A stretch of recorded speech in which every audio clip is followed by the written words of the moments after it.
We are live. Hi, I'm your host, Jeff Johnston, for the fourth Living Undeterred live stream. To say I am excited tonight would be an understatement.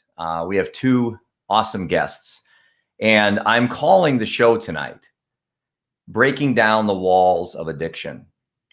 And for those of you that have been following our story, I used to say my story, but it's our story. There's a lot of people that have been affected by this. Our oldest son, Seth, died of a heroin overdose October 4th, 2016. So this October will be 5 years. And from that moment, a lot has happened. I started the nonprofit. I wrote a book. Started the Living Undeterred project, and now it's morphed into a podcast and a live stream. And I've met some unbelievable people. I'm just a dad. I'm not a clinician. I don't have any experience on this from a psychological standpoint, but I do have life experiences, and I'm going to bring that to the table tonight. And I think the objective today, breaking down the walls of addiction, is to change the curve, change the numbers. The numbers are not very good. The year Seth died, we had 55,000 Americans overdosed on heroin, opioids. Last year, I think it's close to, this year it's projected to be around 90,000. That has to stop. Too many people are dying. And this is just opioid overdoses. Imagine alcohol, suicidal ideation, all the issues we have. COVID hasn't helped. So tonight, we're here to provide some answers, but I have a feeling we're probably going to create a lot of questions as well. My two guests come from, I would say, maybe different sides of the fence, but I think more importantly, different perspectives. Amy Olseth is a registered nurse and a certified interventionist. She's the founder of Holistic Interventionist LLC in Boise, Idaho. We also have, and Amy assists in mental health and substance use disorder assessments and advocacy.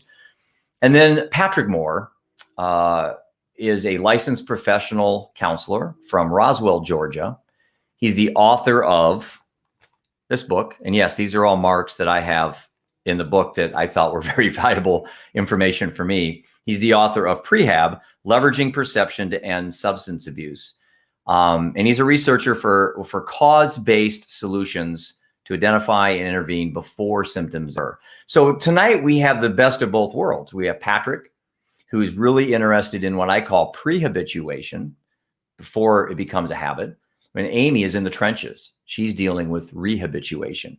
So I think the combination of these two and me kind of having the life experiences that I've had, Seth died of heroin, but 8 years we dealt with the addiction and the collateral damage that goes with that. So with that, I want to introduce our guests, and I'm going to bring them on. And it looks like we have Patrick here at the moment. So we'll try to track down Amy. I'll have Molly try to reach out to her on LinkedIn and see if she can get in here. Time zone differences, things come up. I'm sure Patrick and I can start the conversation tonight. Patrick, I've known you for a little while. I'd say about a month and a half. I met you on LinkedIn. There she is. I'm here. All right. I knew you'd eventually join us. I was temporarily someplace else in the.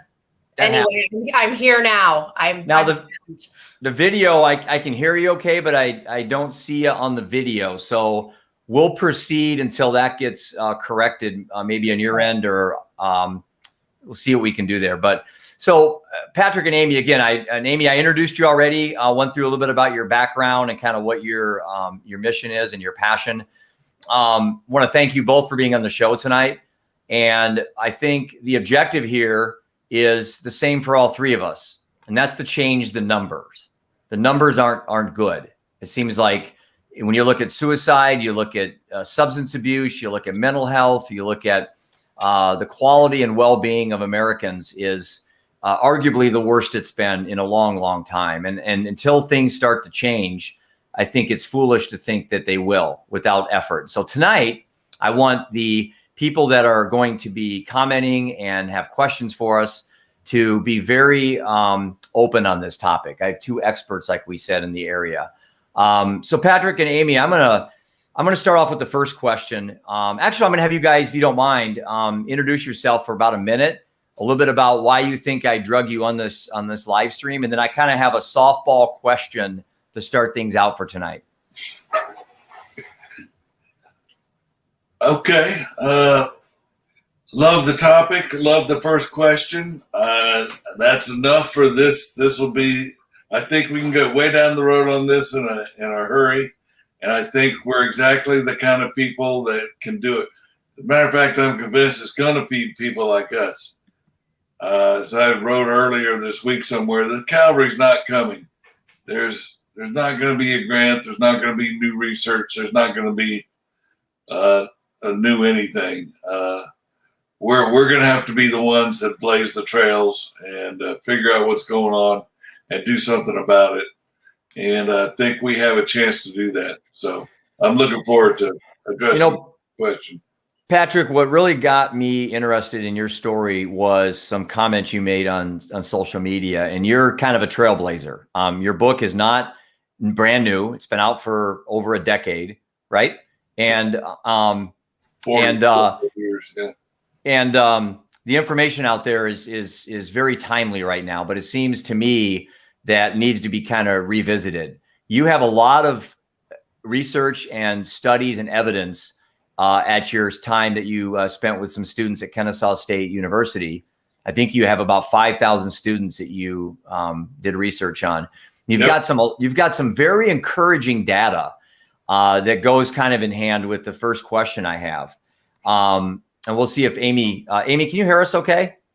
I can hear you, and I can see me, and I can see you. Okay. Well, we'll see it because my screen just shows us. Yeah, my screen just shows a squiggly line for you, but I'm just going to go ahead and proceed, and maybe the recording will correct itself. But here's my question for both you guys. Why do substance use disorders continue, and who is at most risk? Go ahead, Patrick. Hey, Amy, you want to take that one first?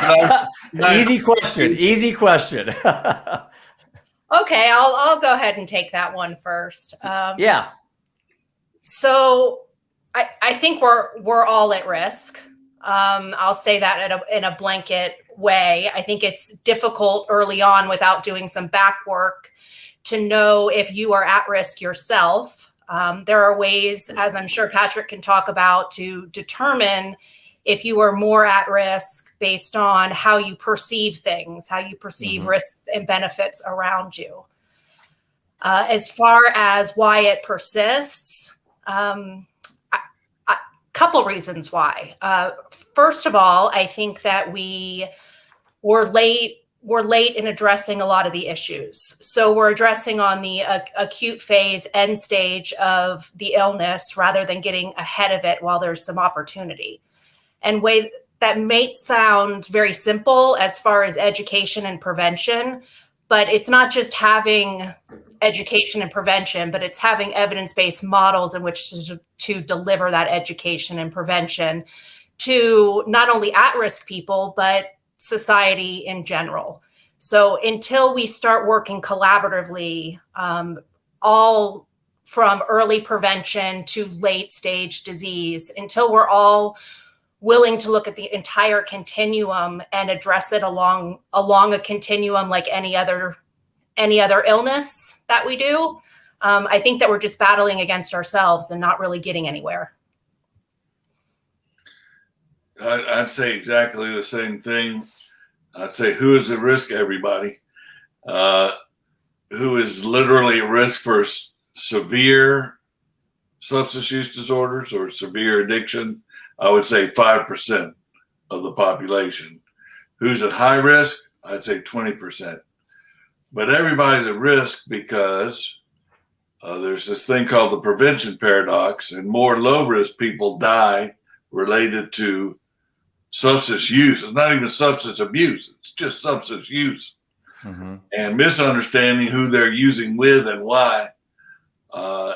And more of those people are going to die than all the other high-risk people put together. So we've got two problems. We've got a low-risk problem and a high-risk problem. And that's what I get into. And there's a reason for all that. That's what prehab addresses. Why does it continue? We don't do anything about the cause. The cause is not known. We have backed away from that, or we've accepted poor definitions or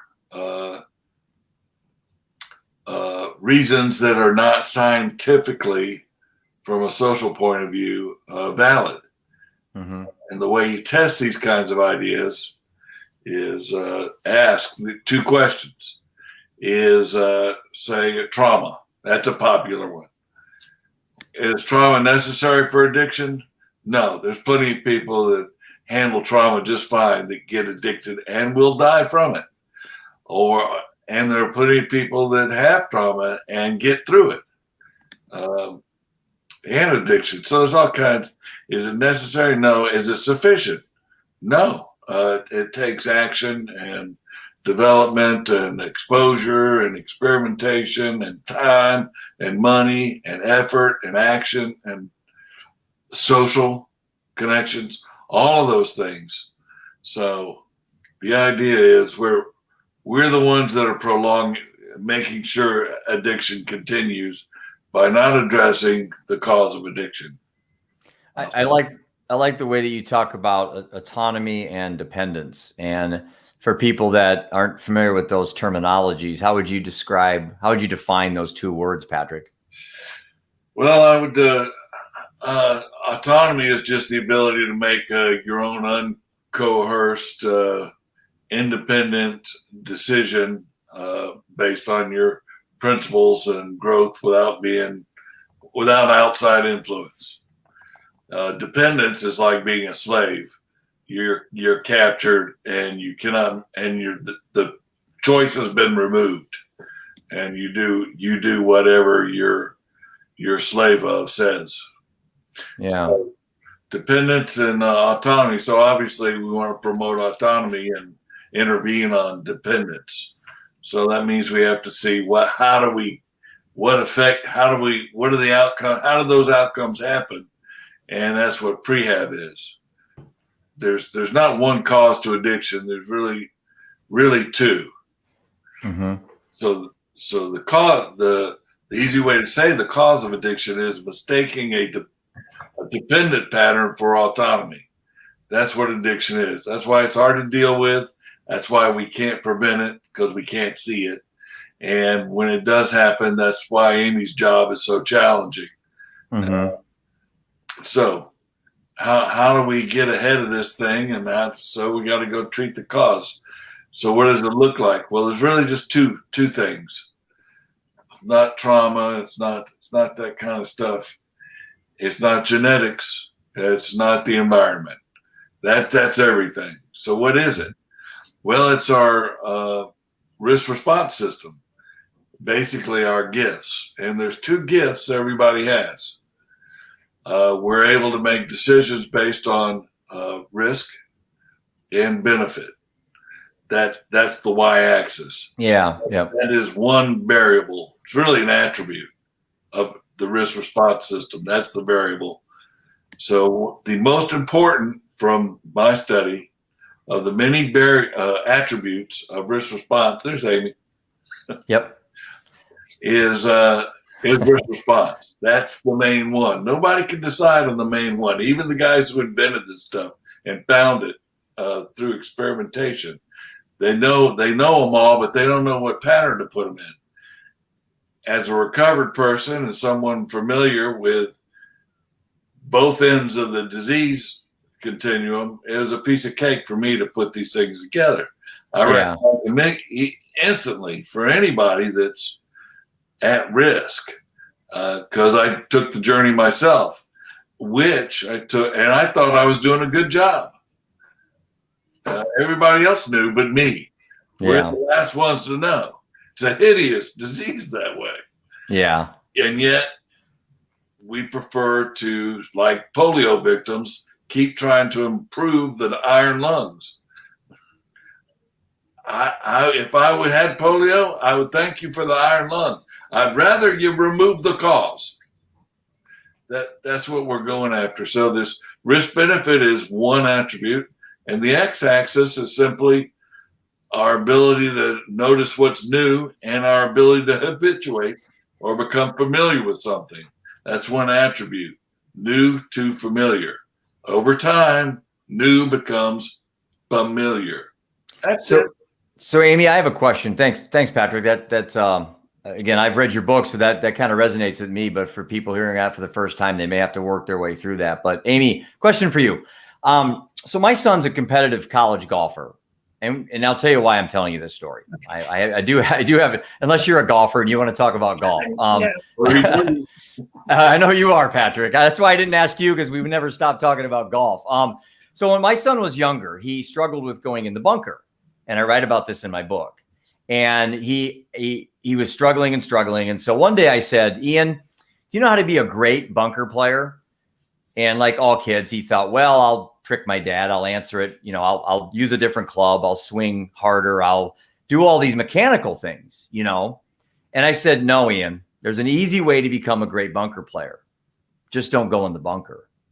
So my question to you, Amy, it's easy for us to say the easiest way to quit drugs and alcohol is to never start. That seems so simple, yet it's obviously not working. So what's your thoughts on that? And how do you kind of piggyback what Patrick said? Well, Patrick said a lot.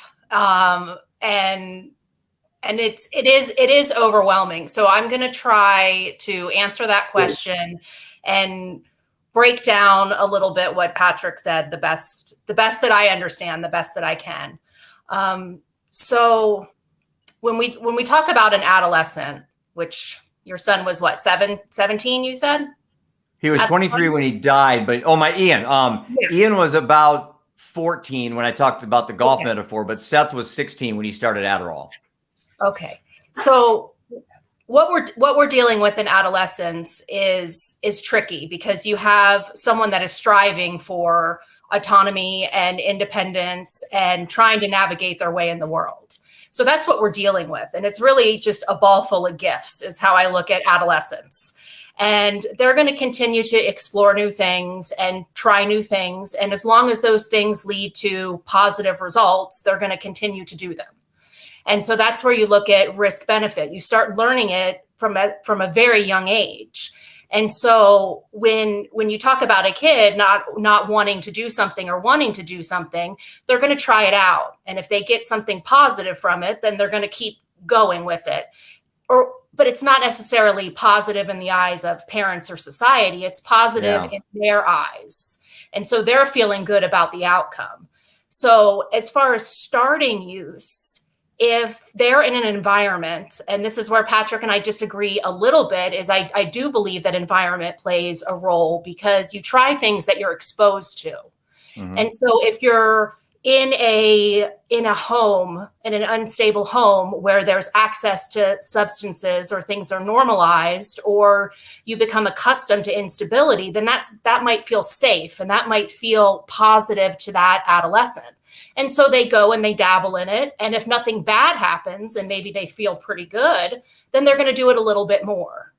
And so they keep going until the risk of the behavior then is worse than the outcome. And for teens, it takes a lot for a teenager to say, hey, that's a bad outcome, because their goal in life is to explore the limits of their environment and their experience.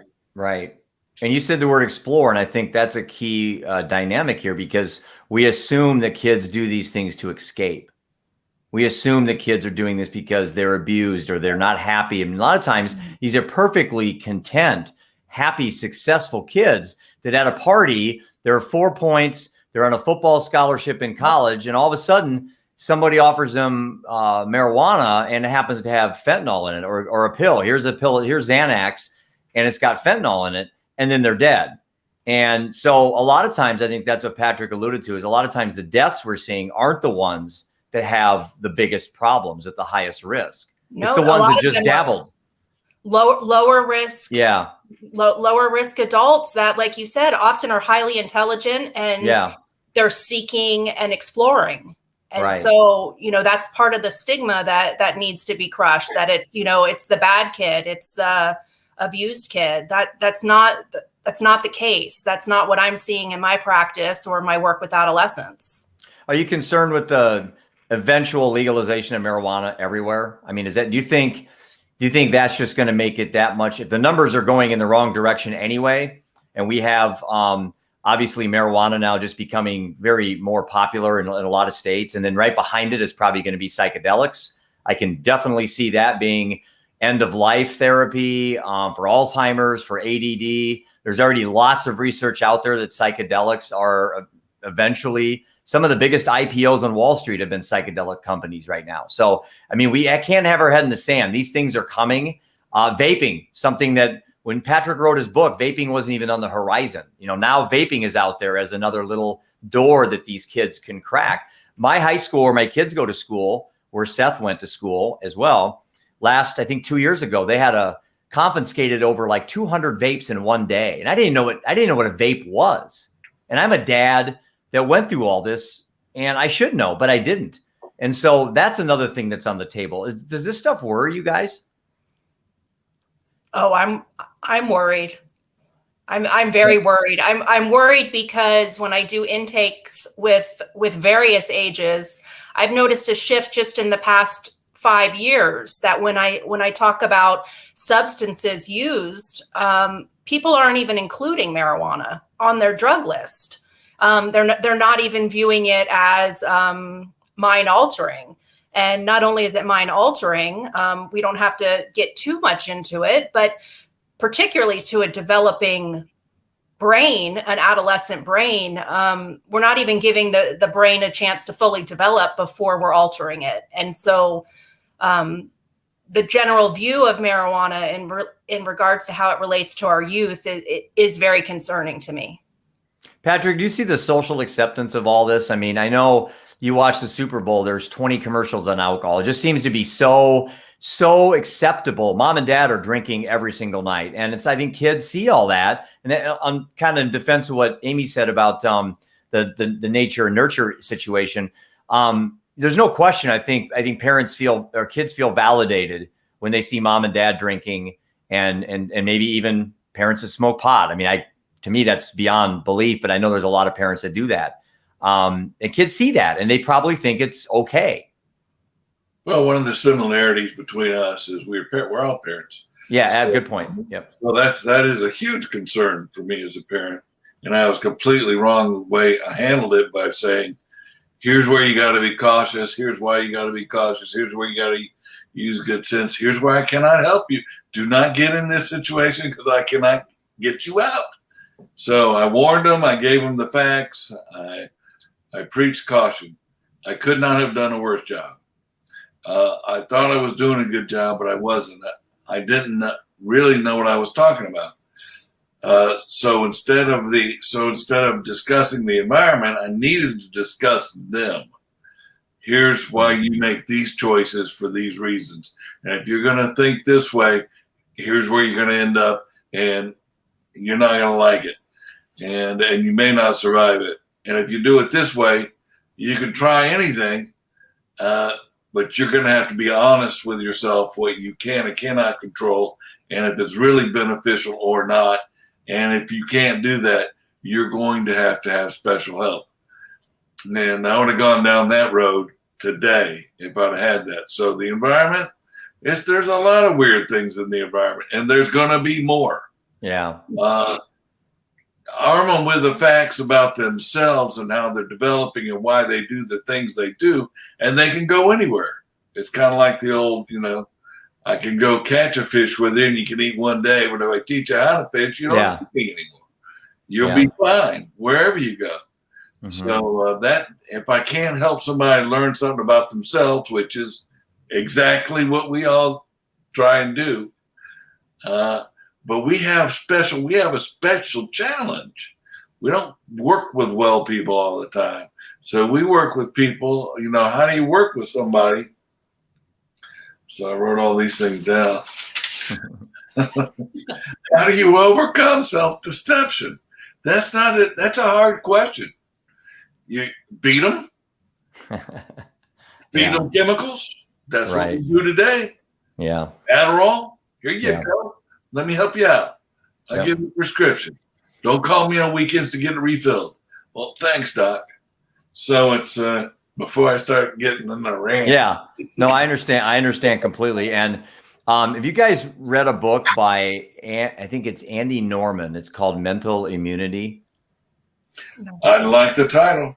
It's a great book, and I'm listening to the audio version of it because there's no pictures in it. I can't read books without pictures. So with ADD, I got to have short chapters and pictures. But anyway, one of the things, Amy, I was going to ask you about this, I thought it's very interesting, is he talks about obviously the war on drugs has been a colossal failure on every single front. I mean, I think everyone would agree with that. I don't know. But so he's like, well, if we break this down, and this isn't really an addiction question. This is more of just a well-being question, trying to make your life better. Because really, at the end of the day, that's what we're trying to do with people that have addiction and substance disorders, is to make their lives better. Create a supply and demand dynamic here. So hear me out on this. So you have the supply. My son dies of heroin. I could go after the drug cartels. I could go after Big Pharma. I could go after the drug dealer in the alley. I could get angry and go after everybody that's the cause. Or do I go after the demand? Do we go after the reasons why kids are making these decisions? And I decided, even before I met Patrick, I kind of thought, there's 14,000 rehab facilities. There probably needs to be 50. I mean, it's a $50 billion industry. There's 4 million people, I think, in treatment. I am not really sure if I'm going to add value to the equation and change the arc if I create another rehab facility. But I see some value in focusing heavy on the demand side. That doesn't mean I'm giving up on alcoholics right now and that I don't have the patience, but I'm like, if we want to make that 55,000 that's going to 90 and not go to 120, maybe we focus on the demand side, the reasons why people are doing these things in the first place. And so, Amy, I guess I would throw that at you. Do you think changing behavior is more of a function of addiction or subtraction? I mean, is it we just basically empower people to add positive things in their life, or do we tell them not to do certain things? That's kind of a dual question, but I'm just curious what you think on that stuff. Well, my experience, particularly, because if we're talking about prevention, it's kind of hard to separate that from adolescents and young adults. Yeah. We're kind of setting the stage at that point in life. And we know from research that if an adolescent is already using alcohol and nicotine, then they're more likely to explore or experiment or further their risk behaviors later in adulthood. So I think absolutely we need to start with the adding value to our youth. And I always say, like, my boys are still pretty young, but I always say busy kids are safe kids, busy kids. And if you give someone too much idle time, they're going to find things to explore, right? Mm-hmm. So as parents, even from a young age, adding value to their life, adding things that bring self-worth, that make the risk seem more risky, and the benefits or the good that they're receiving from getting to do the things that they like to do, is a natural way to set up a way that's going to make them more motivated to make positive choices. Now, that won't negate the problem, right? But right. I think the idea. I mean, we're, like you said, we're all parents here. If I say, no, you can't do that, that's like an invitation for them to go try and do that. So I think being open and educating is of course the way to go, but we're not going to, it's kind of like casting a wide net. We're not going to catch every kid, every teen, every adult that way. There's still going to be a certain sect that progress to severe disease, just like any chronic illness. So taking away, I'm not sure is going to fix anything. But adding value is very, very difficult to do in today's society where things are very instant. Yeah. The beautiful thing about combating demoralization or removing the cause or intervening on a dependent pattern by showing people what the patterns are, that's the education part, is you don't have to get everybody. I believe the solution can be spread just as quickly and just as effectively as the problem can. I think it works both ways. People who did not know they were headed in the direction they were, and didn't know the speed they were heading there, and didn't know the magnitude of how far they've already gone. And once they learn that, they change. There's a change there. It's a measurable change. And they're the ones that influence the others. Once they stop influencing others one way, they're going to influence them another way. So I think there's not many. I think if it's the right ones we get a hold of, we're done. That's why I think addiction could be over in one generation. If enough of us collaborate, I don't think it's a challenge, because, and I say that, it's just like Jeff wrote in the first chapter of his book. We go in front of a high school, when I show them prehab, and I say, here's what stages 0, 1, 2, 3, and 4 look like. They'll just check the boxes. I don't even have to ask them. And they'll just say, yep, did that. Yep, did that. Yep, did that. And most of the class, 70% of the classes, haven't done that, never going to do it. I did not know that until I scored them all and then tabulated the scores and then put them in a frequency distribution. They all look like they're high risk to some people. And to some people, you could go to the president of the University of Georgia's, like, I like to address your alcoholism problem on campus. He'll say, we don't have alcoholics here. And be serious. And well, I think one of the interesting things, Patrick, is when you're working with adolescents or adults, and this is something I can't, or young adults can't get my head around, is sure, they'll answer the questions, and they may even answer them the way that we want them to or not.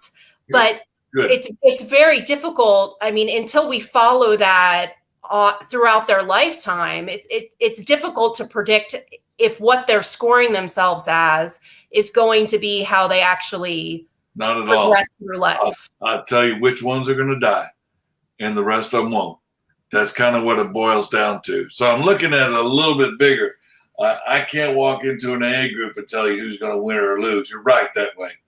But here's the thing. We know what the distribution frequency of risk is in our culture. We already know that. We know 5% are going to be severe. We already know that. We know 20% are high risk.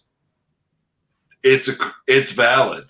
I've tested it many times. So when you take, and 70% are going to be low risk. Now there's people moving up and down that whole continuum all the time. So I'm taking a photograph and not a movie. But the way my assessment works, what stage were you at? What stage are you at? What stage will you be at? Turns a picture into a time machine, into a movie. I think one of the things I can see over time, and that's why I say what I say. So what do I expect when I go into a random sample? 70% will be low risk. They're going to be all right. 20% are at high risk. They could die anytime, and they will eventually fall back to low risk. And the 5% are that didn't. They're the ones that didn't die that got here. So I have a numbers to compare to is what I'm trying to say. The real issue is, as Mike Tyson so eloquently said, everyone has a plan until they get punched in the face. You know, statistics are great. Averages are great. Blah, blah, blah is great until your son dies of heroin. And then you're like, okay, now that statistic didn't apply to me. And I think what I'm trying to say here is the reality is there's so much uniqueness to everybody's situation that, Patrick, you're right. If we can get one kid can make that decision based on something they saw, either you, me, or Amy talking about, and decided at that moment they weren't going to crack that door open, they weren't going to crack that beer, then that's a success. We can't save them all, like you said, Patrick. There's no way possible you can do that. And I do want to say something here real quick. My brother Scott said, hey, all good stuff and such an important discussion. And then John W. said, great conversation. I see a need for help and resources on all sides. Prevention for those who we can reach before they start. before they start using, and treatment resources for those who are already struggling.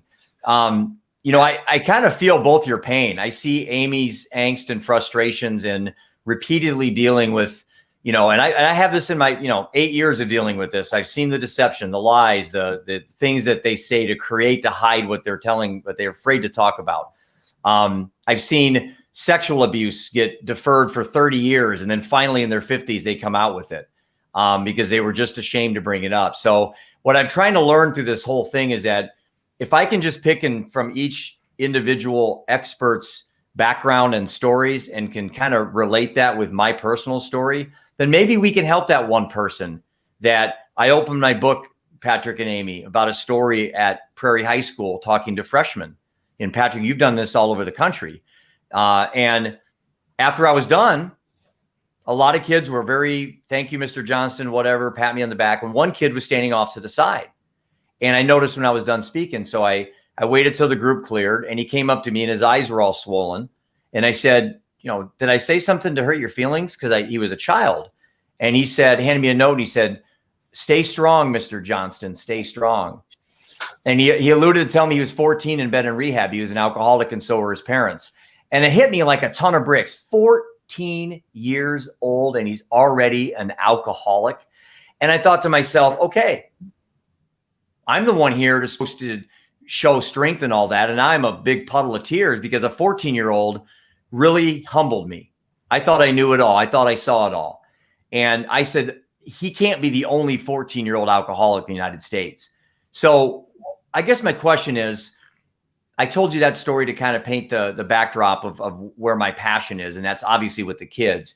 And you guys both have tremendous research and information. And I'm not really sure where to go with this question, but I think I want to throw a question out to Amy in regards to interventions, because I think what a tough thing to do. I've watched them on TV.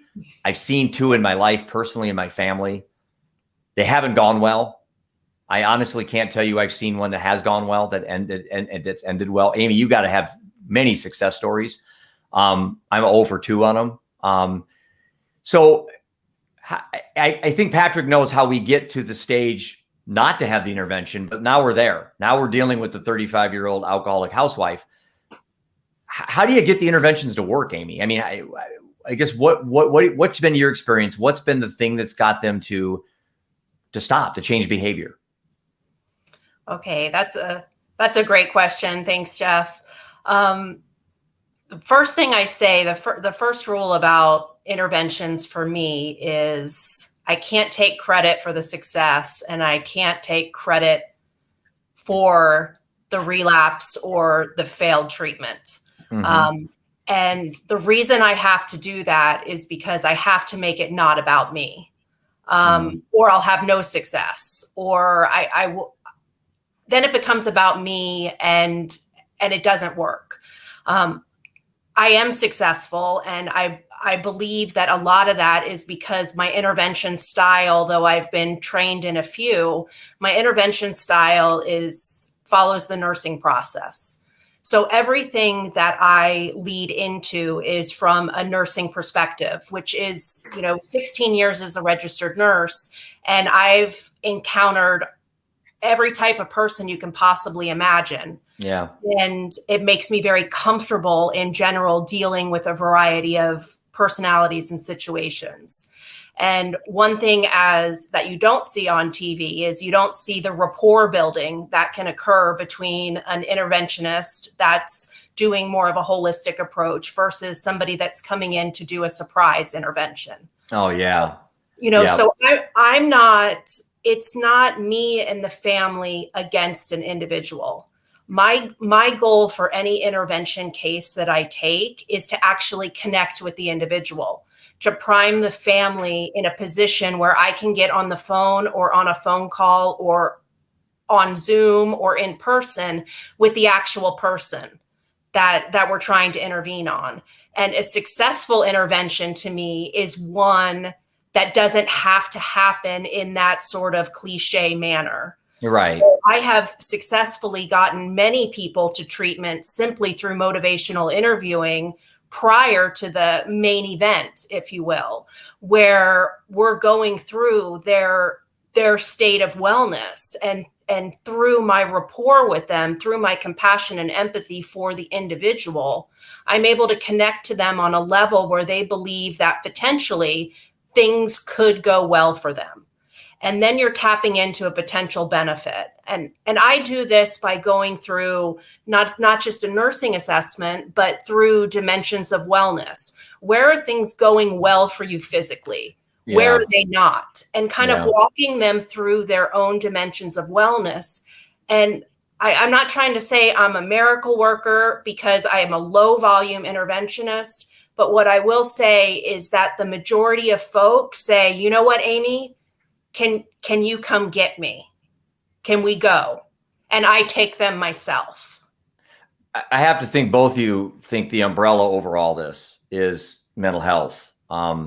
Because if you just break down alcoholism, suicidal ideation, anxiety, imposter syndrome, all the things that people have that may create a want or a need or a desire to soften the pain that they have, numb it, I guess, better word, is the mental health umbrella over all this. And I think that's to me, part of what I'm really trying to focus on is the mental health angle. I see my dad jumped in. If you guys don't mind, my dad is I won't age him, but my dad was the University of Iowa's team basketball trainer or team doctor for the Iowa basketball team. Lute Olson hired him. He coached. He worked under 6 different coaches: Dr. Tom Davis, Steve Alford, and he's got a lot of experience with this stuff. So I asked him to chime in tonight. So how's it going, Dad? Doc, I call him. I worked with college-age kids nearly all my professional career. You are swimming against a stronger current today than when I was there. Would like your opinions as to why this is true, if it is true. And that's kind of a lead-in that I was going to ask you guys about the effect of social media. You can have these statistics and they're great, and I agree with them, but then you got these things out there fighting against the statistics. And social media was something that when my dad was in practice, it didn't exist. That wasn't something you had to fight off. Now, with gaslighting and imposter syndrome and kids just seeing, the successful other kids, I think it creates so much more depression, anxiety, and lack of well-being. So maybe, Patrick, maybe you can take that. My dad's question is, what's your opinions on swimming against the current today versus when my dad was in practice in like the 60s and the 70s? Different, but not the same. The more things change, the more they stay the same. I would say, in my experience in a college environment, athletes are different. They are still, in some ways, there are more low risk athletes. So that's not a random sample of college students. That's an athletic sample, and there will be more low risk. But the ones that are not low risk are very high risk. Yeah. And they're very confident, and they work very hard, and they feel very autonomous. And the ones that are not really autonomous, they are screwed, and are usually extremely high achievers, and will do very well right up until it explodes in some tragic way. But for the general college students, no, I think most of them were low risk, most of them are low risk, and most of them are going to be low risk. But that doesn't save them from their peers, because they look at their peers and think they're low risk too. They are not. They can't tell. Right. So they won't judge their peers. They think they're judging them. They're not. So mental health is tied, in my mind, to development. If you have an autonomous developmental pattern, you're going to have problems, and you will seek counseling, but you're not going to be addicted. If you're dependent, you can have 100 counselors and go to 100 treatment centers. You're going to die if you don't change. You don't know what it is. If you don't know what the pattern is, and you don't change it. If there is no change, you're screwed. That's the heartbreak of it. That's what we don't do very well. Amy, what do you think about that? What's your thoughts on my dad's question? So my boys are still young. Okay, so they're school aged, and so I can compare sort of how I grew up, and access and awareness of things around me versus how they're growing up. And it is, if we look at disease and dependency and risk, somewhat related to exposure, the exposure is there. The exposure is in their face. And if you're looking at what kids seek, which is instant gratification, and you look at what someone that's in active addiction is seeking, it's really the same feedback loop in the brain. And to me, a like on social media, or engagement or going viral is stimulating the same area of the brain that the first cigarette does, or the first beer, if you're going to engage. So kids are exposed to dopamine bumps like mad. And I'm not sure that I had that type of exposure when I was growing up. Right. And so I don't know. I think there is a potential that we're priming the brain to be more receptive and more seeking. And I think it will, it's going to take some time to know if this is true. And I don't think anyone has the research yet to back it up, but we do know that a like on social media stimulates the brain. And that's concerning when we've got 8 to 10-year-olds that are seeking instant bumps of brain chemical. And once it becomes a tolerance thing. Once you get enough bumps from that, then you up the ante for a lot of these higher risk kids. And it scares me. And I think it is a different world. And I know every generation says that, right? Oh, it's not how it was when I was a kid. And I think every generation goes through this, but I think we've got some big problems as far as instant gratification. Well, obviously there's outliers in every case. There's always situations that defy the numbers, but I'm on the board of the Area Substance Abuse Council here in Cedar Rapids, ASAC, and we had a conference call the other day with someone out of the state of Kentucky. And I'm not sure if I told you guys this, but there was some 5th or 6th graders that were at home on their computers. Mom and dads thought because of COVID they were safe, no drug dealers, no risk. There's nothing out there. They're on their computers, and they were on Snapchat. So maybe it was their phones, and they had 4 or 5 of them, 6 of them in a group.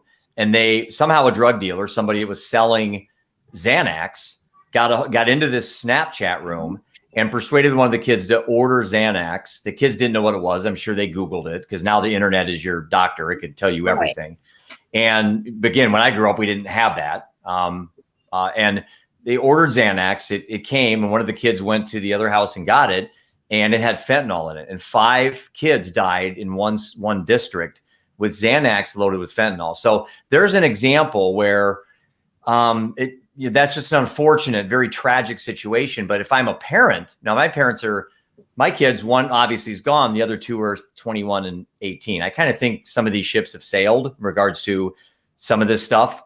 But obviously I'm not naive on this. I know there's always going to be there's risk for me. I mean, I could try marijuana for the first time. It could have fentanyl in it, I thought, what do you tell parents? How do you keep parents excited about being a parent and not be so scared to let their kids do anything anymore? Because, when I was in high school, guys, we got drunk. I got up, went to basketball practice. Kids today, they do something at a party and they're dead. There's no second chance. This stuff is loaded today. All this stuff has the opportunity to have fentanyl in it or whatever is going to kill you. It wasn't around when I grew up. No one smoked pot ever. No one died in my high school the whole time I went there.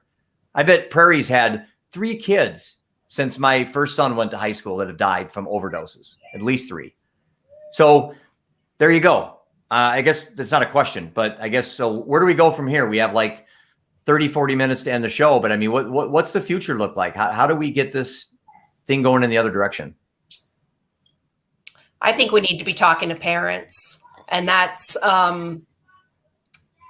parents we talk a lot about, yes, we need to identify kids, and I enjoy working with youth, but the parents that I have conversations with that are concerned about their kids are highly unaware of what their kids are doing. I would agree with that completely. And, Yep.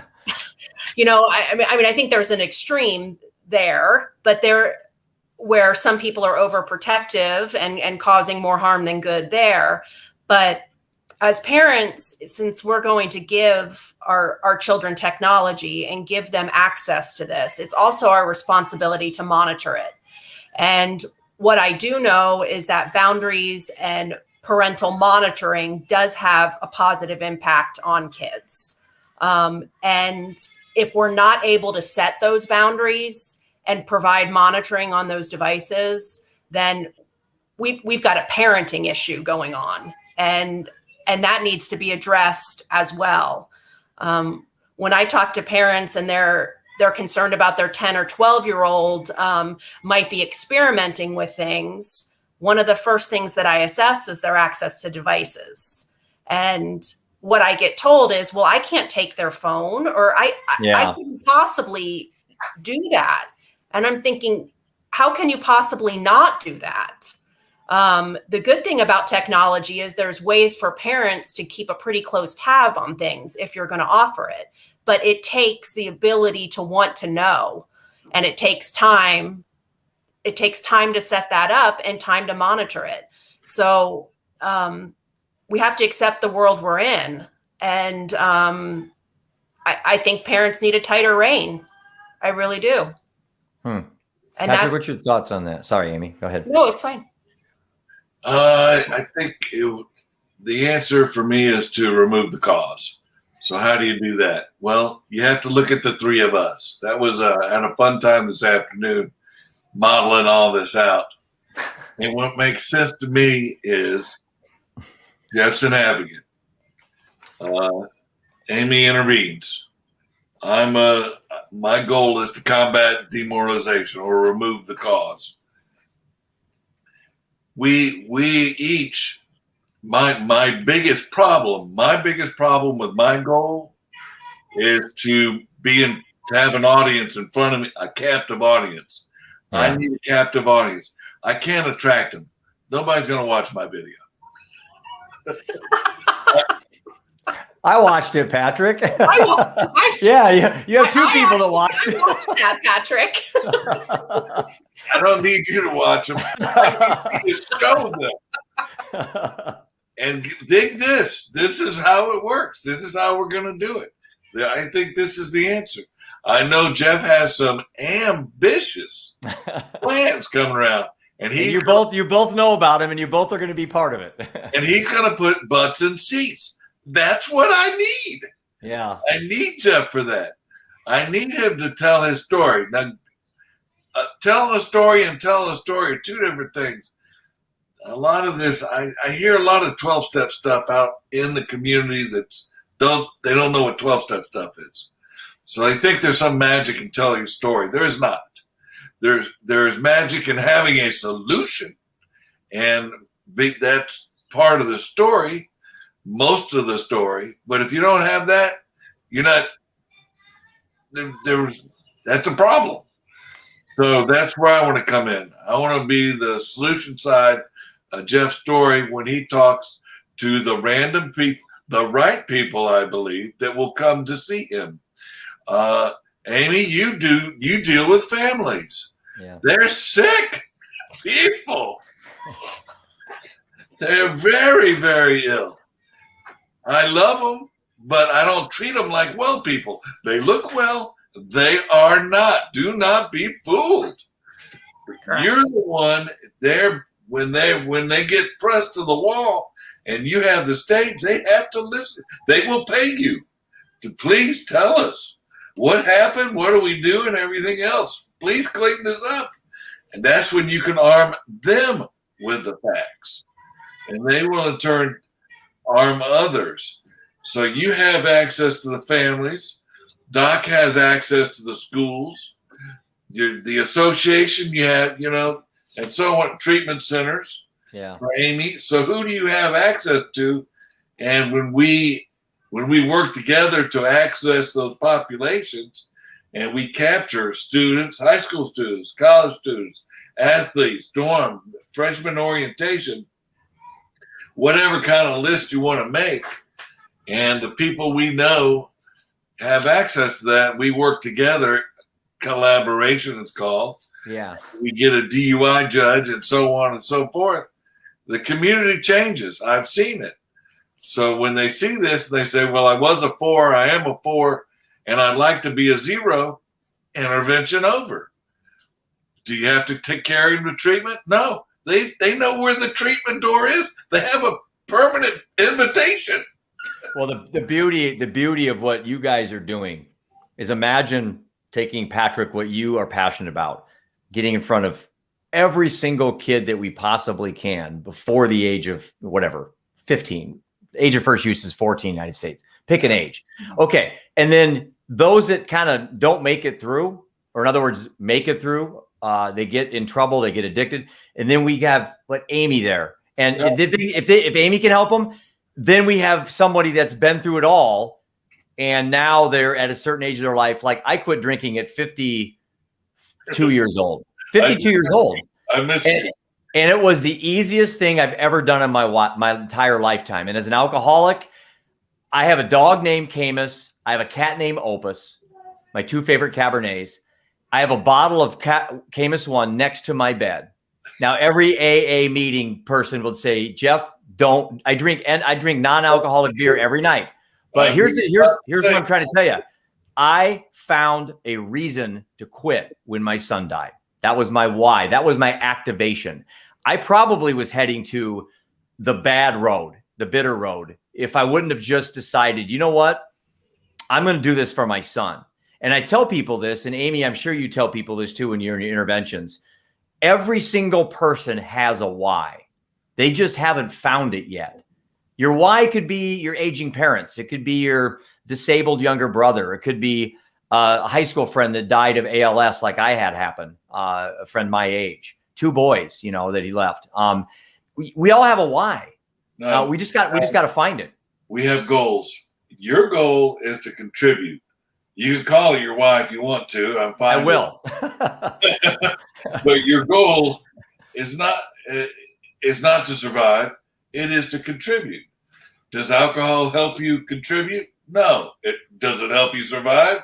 Yes, it does. I would me down. I would add to this, Patrick, and this would be a different angle to look at what you just said. If you're on an airplane and there's a turbulence and the mask comes down, the first thing they say is put the mask on yourself. And that's so you survive. So you can't save the people next to you if you're dead. So my original survive in order to contribute. So still contribution is the goal. But for me, when people ask, what's your why? Why are you doing this? My first thing is me. I need to survive. I need to make sure I have 30 good years left of my life that get me to 85 years old. I have one life.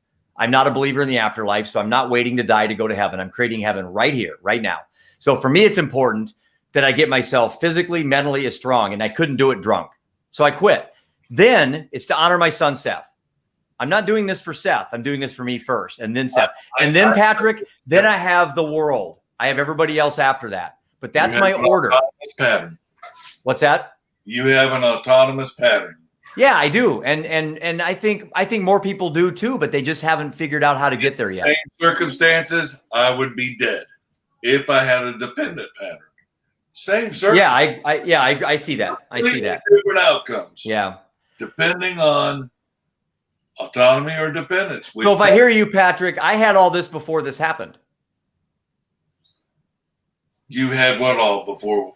Autonomous. I had autonomous personality before all this happened. I believe you did. Okay. I believe you did. I would validate that. I believe, and again, maybe it was overconfidence. I was an athlete in high school. My parents pushed me in sports. I was competitive. I had 3 brothers. We had to fight for things in our house. I grew up in the Leave It to Beaver household. I did. White middle class America. Mistakes, but that's all right. When autonomous people make mistakes, they learn and keep going. They become better. Autonomous people change every single day. The hell of dependence is no matter how much they achieve, they're gonna fail, and they never change. And every day is it's Groundhog Day. Yeah. How long can you tolerate that? Not that people die young from this. They don't make it to 55. So Amy, I have a question. Yes, they do. They make it to 55. Not many. And Well, and when they're asking for help, their days are numbered, and they will respond very well. yeah, if we were off the air, I would talk to you guys about some things going on in my life that, but anyway, let me ask you a question, Amy. If, and I used to get into this, not argument, but discussion. We have like 15 minutes. Oh, actually we have about 13 and I'll wrap it up. But I used to, when Seth died, I was reading, I was, just a big sponge. I'm like, I'm a dad. I don't know shit about this stuff. I'm going to learn as much as I can. And I got into these podcasts and listened to these people debate. And I decided, all right, I'm a choice advocate. I don't believe in the disease. I'm a choice advocate. And then I started researching more and more and more. And I said, well, maybe we need to reframe this whole thing. It's not disease versus choice, nature versus nurture. It's disease and choice. It's nature and nurture. And I think that when you reframe the question, instead of asking somebody, Amy, is it disease or choice? It's an impossible thing to answer, because in my household with my son, Seth, he had the Leave It to Beaver household.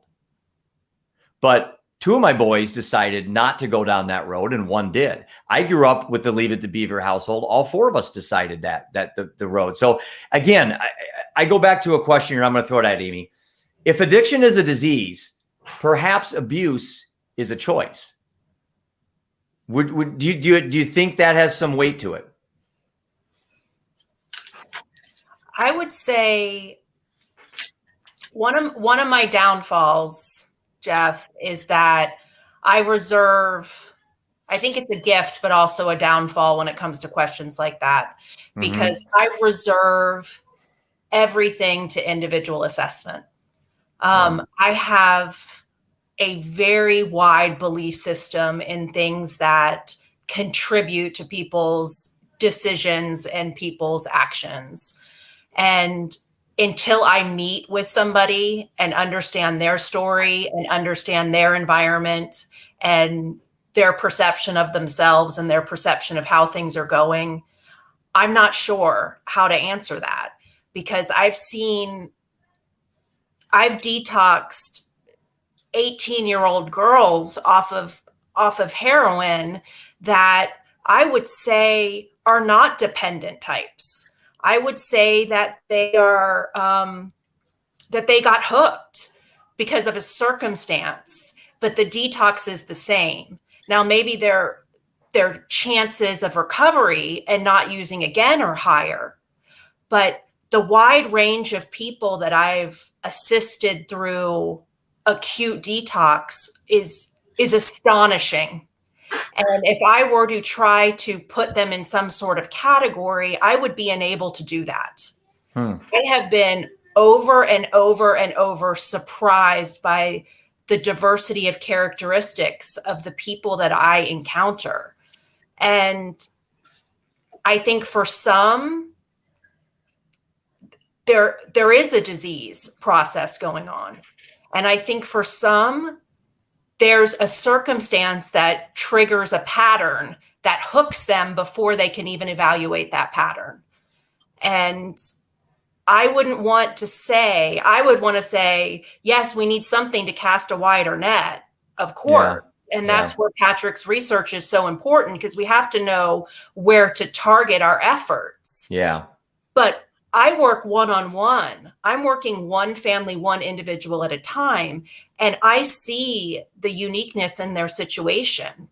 Right. And it does tailor how I deal with them. And going back to why I'm successful, like I'm successful because I take that individual approach, because I can get that 5%er to have another chance at life. And I don't know how to discount that piece of it. Yeah. Because there's the Seths out there that didn't fit the mold, and they deserve to be reached just as much as the 70%. Earlier. And it breaks my heart. Yeah.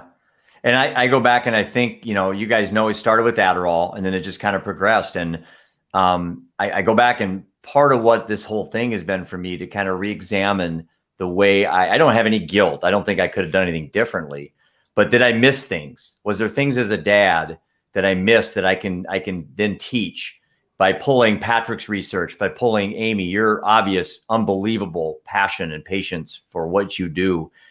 Heroic wouldn't even do justice. I mean, I don't know how you do what you do. To me, it would be just an unbelievably rewarding job when you succeed, but it's got to be so frustrating to watch. And I went through this, the people just telling you one thing and then just doing something different continuously.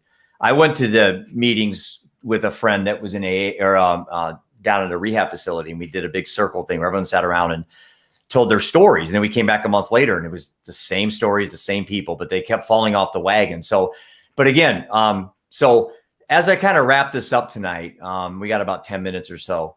I think for me, it's admirable that you guys both were willing to come on this show tonight and talk about where your focus is. And Patrick, your research, and and Amy, too, I'm going to be seeing both of you guys next summer. And I want to continue this dialogue and try to get butts in the seats, as you said, Patrick. And Amy, never give up the hope that you have 10 interventions and 9 of them go wrong, but one is Jeff Johnston and stops and never drinks again.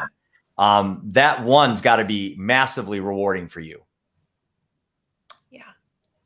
It's interesting because it's the same as like the nursing continuum. There are nurses that do prevention and community health. And I was a nurse in the critical care unit. I was working in the ICU. I was working at the end where people were extremely ill with very high mortality. And I think I view the spectrum of addiction the same way, that there's going to be people that fall on that extremely acute phase, and they're still humans that deserve dignity and they deserve an opportunity. And if I can't make them well, because that's not my job, I can still treat them with dignity and respect.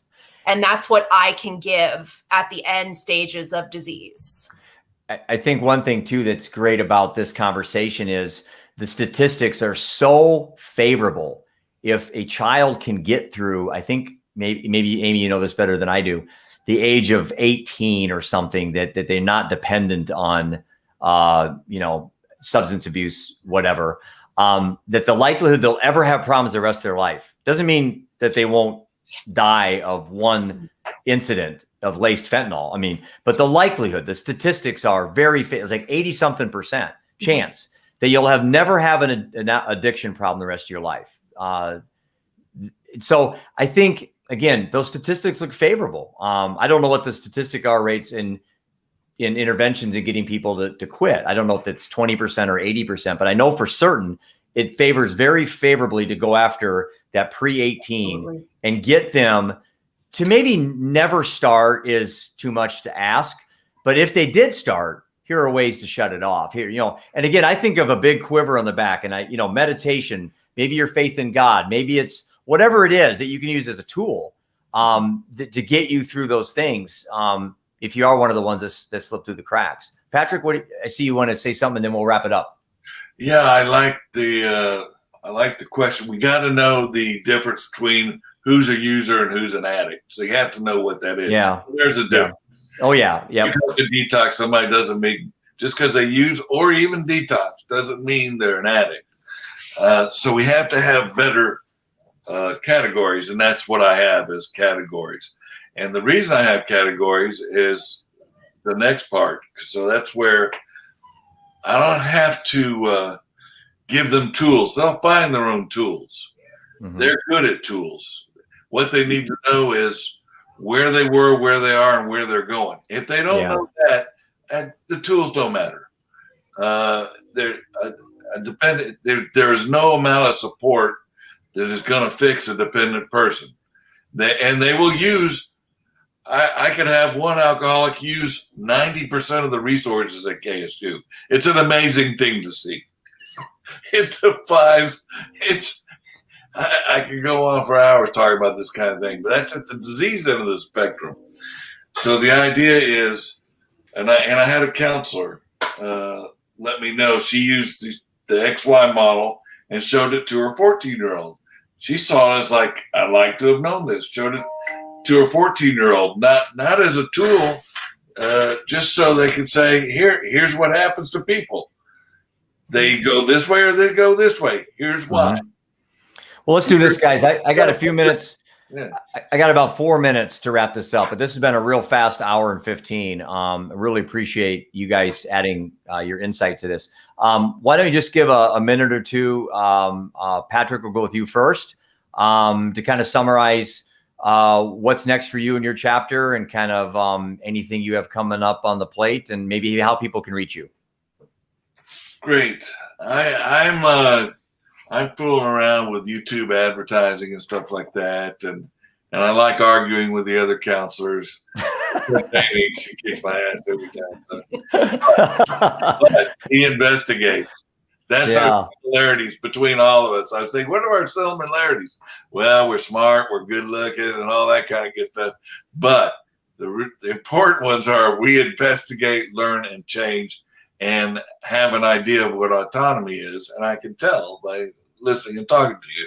So I'm going to continue to promote autonomy. I'm trying to find ways to put YouTube advertising together in such a way that I can get enough attention to fund an audience that way. That would be my dream come true. But I have a feeling it's going to have to be a more, much more harder, more difficult way where we all have to work together and show this thing where we have captive audiences. Show it in court, show it in school, show it at home, show it by a picture, show it by a model.